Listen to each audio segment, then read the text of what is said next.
بہت غور سے جملہ سننا، فیصلے کے سال آ رہے. اب دنیا کی زندگی میں زیادہ وقت باقی نہیں، پوری دنیا کی زندگی میں زیادہ وقت باقی نہیں. اب فیصلے کے دن آ رہے ہیں.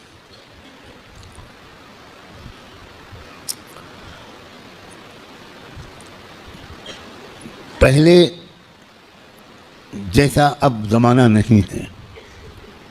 ایک ایک دن جو گزر رہا ہے یہ فیصلے کے دن سے ہمیں قریب کر رہا ہے.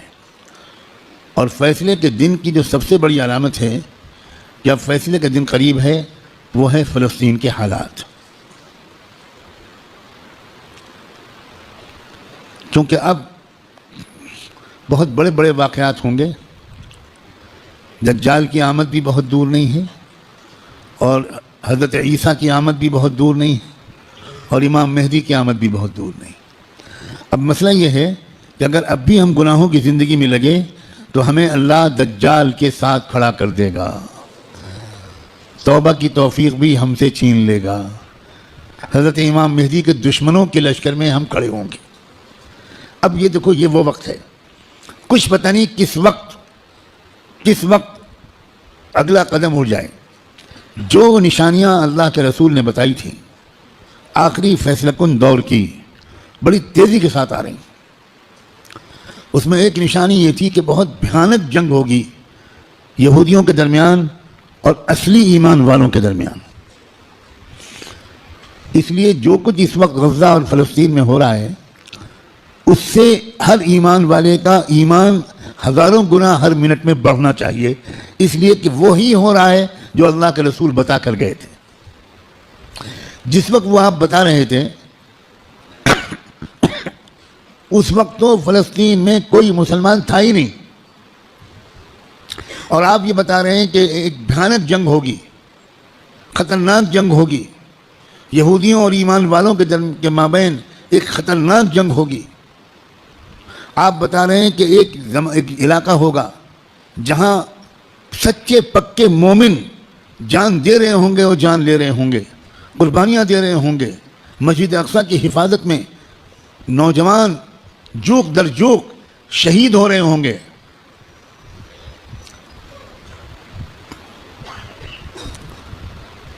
اور اللہ وہاں کے مجاہدوں سے سب سے زیادہ خوش ہوگا. اصلی ایمان والے وہیں پر ہوں گے. یہاں تک کہ جب صحابہ نے پوچھا کہ یہ لوگ جن کے بارے میں آپ کہہ رہے ہیں سچے پکے مومن، یہ کہاں ہوں گے؟ آپ نے فرمایا یہ بیت المقدس اور اس کے چاروں طرف ہوں گے، مسجد اقصیٰ اور اس کے چاروں طرف ہوں گے. بالکل ٹھیک وہی جو کچھ آپ نے فرمایا تھا اس وقت وہاں ہو رہا ہے. ہم لوگ اسی زمانے میں ہیں. آپ اس سے خوش ہوں یا آپ اس سے ناراض ہوں، ہم کو اللہ نے وہی زمانہ عطا فرمایا جس میں ہم اپنی آنکھوں سے اللہ کے رسول کی بات کو سچا پکا ہوتا ہوا دیکھ رہے ہیں. تو اس وقت وہاں جو ہو رہا ہے اس سے ہر لمحے ایمان کو بڑھنا چاہیے ہمارے. یہ ہمارا ایمان کی مضبوطی کے وجہ لوگ الٹا سمجھ رہے ہیں. یہ جو کچھ وہاں پر ہو رہا ہے اس سے خوف اس کے دل میں آ رہا ہے جو سمجھا ہوا نہیں ہے، ڈر وہ رہا ہے جو سمجھا ہوا نہیں ہے. لیکن جو سمجھا ہوا ہے قرآن و حدیث کو، اللہ کے رسول کی باتوں کو، وہ یہ کہہ رہا ہے کہ یہی تو وہ فرمایا تھا اللہ کے رسول نے، جو ہو رہا ہے وہی ہو رہا ہے جو اللہ کے رسول فرما کر گئے تھے. اس کا مطلب یہ ہے کہ آپ کی نبوت برحق ہے، آپ سچے رسول ہیں. آپ نے اس وقت یہ فرمایا تھا جب اس کے کوئی آثار نہیں تھے. اب آپ نے جو آئندہ کے بارے میں فرمایا تھا کہ جو ہوگا، جب وہ ہو رہا ہے اور پچھلے 6 مہینے سے ہو رہا ہے، بلکہ پچھلے 75 سال سے ہو رہا ہے، جو اللہ کے رسول بتا کر گئے تھے، تو اس کے بعد میں جو ہوگا اس مقابلے کا آخری انجام، اس کے بارے میں اللہ کے رسول نے جو کچھ فرمایا وہ بھی یقیناً ہو کر رہے گا. اور وہ کیا ہوگا؟ وہ یہ ہوگا کہ اللہ کے کلمے کا بول بالا وہاں سے پھیلنا شروع ہو کر پورے عالم کی ہر کچی پکے گھر میں اللہ کا کلمہ داخل ہوگا.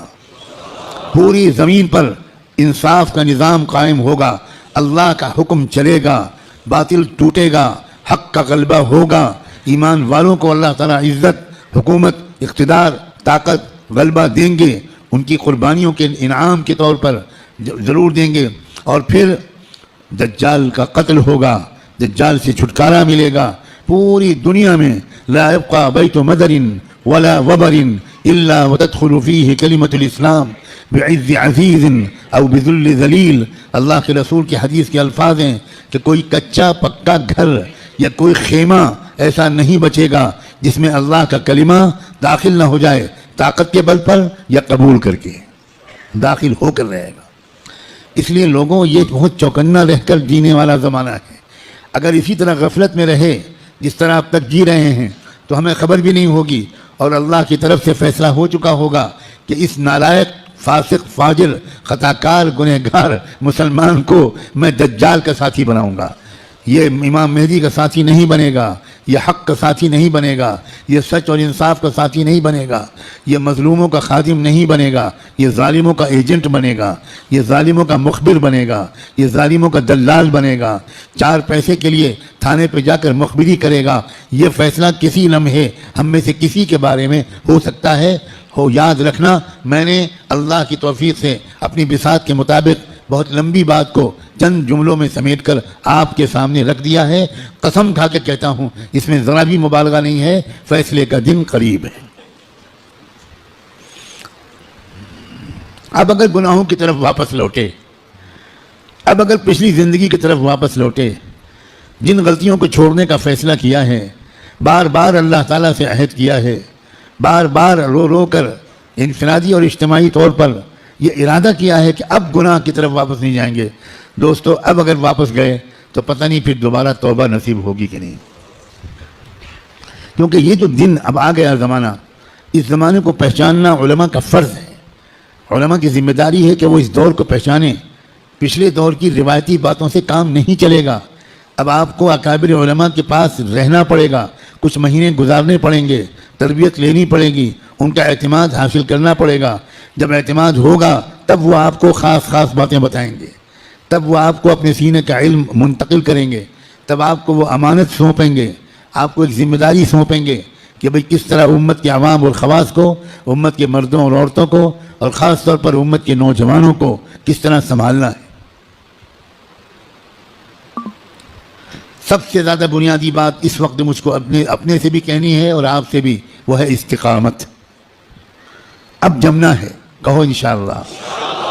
اب تقوی پر جمنا ہے، اب اللہ کی اطاعت پر جمنا ہے، اب گناہوں سے دور رہنا ہے، اور جیسے کوئی غلطی ہو جائے سب کام چھوڑ کے اللہ سے معافی مانگنی، دیر نہیں کرنی، کیونکہ پل پل یہ خطرہ ہے۔ جو واقعی زمانے کے تقاضوں سے واقف لوگ ہیں، وہ ہر وقت ان کا دل اس وقت فلسطین کی طرف لگا رہتا ہے، اور اس لیے کہ وہ بار بار تازہ ترین وہاں کی خبریں جاننا چاہتے ہیں کہ کہیں دجال آ تو نہیں گیا، کہیں کوئی ایسا دعویٰ تو نہیں ہو گیا۔